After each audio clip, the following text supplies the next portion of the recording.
2013 has been a breakout year for Macklemore and Ryan Lewis, rocking Central Park when they played in our summer concert series and nabbing acclaim and awards everywhere they went. ABC's Dan Harris talked to the dynamic duo about their amazing year in the spotlight. What?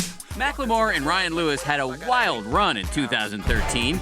Their record sold more than 1 million copies. The videos for Thrift Shop and Can't Hold Us had a combined 700 million views. Can I kick it? Thank you. Yeah, I'm so damn grateful. I grew up really want to go fronts, but that's what you get when Wu-Tang raised you.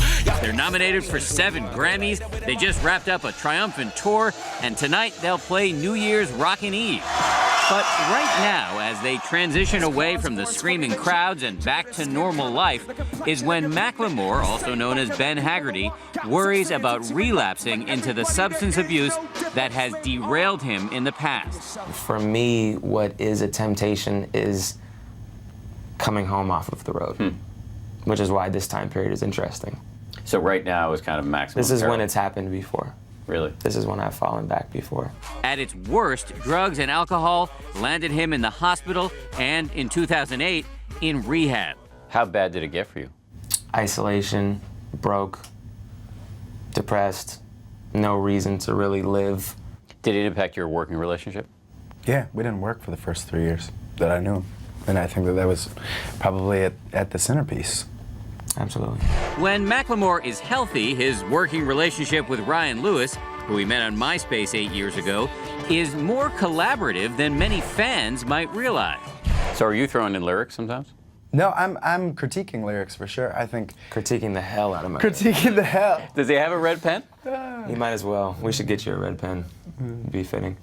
One song where Lewis weighed in heavily, Same Love, the band's ode to gay rights. I was sent a story from my mom about a gay bullied kid who committed suicide. It started with me writing from the perspective of that kid, trying to take it on from his vantage point.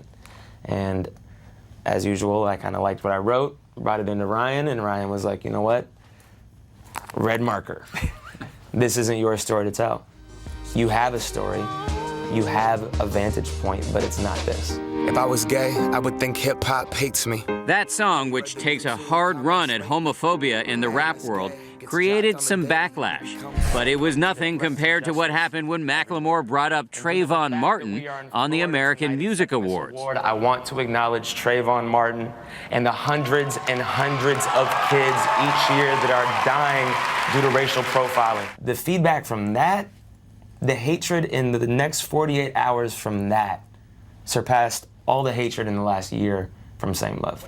After hustling and scraping to make it for years, fame, they admit, is sometimes trickier than they thought, especially the lack of privacy and the exhaustion of the road.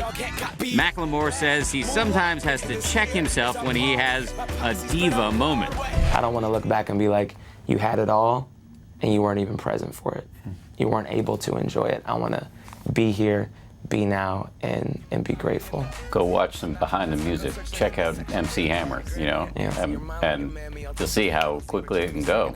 I'm wearing his jewelry. You had Just me kidding, for a second. You had me for a second. What? For Good Morning America, Dan Harris, ABC News, New York.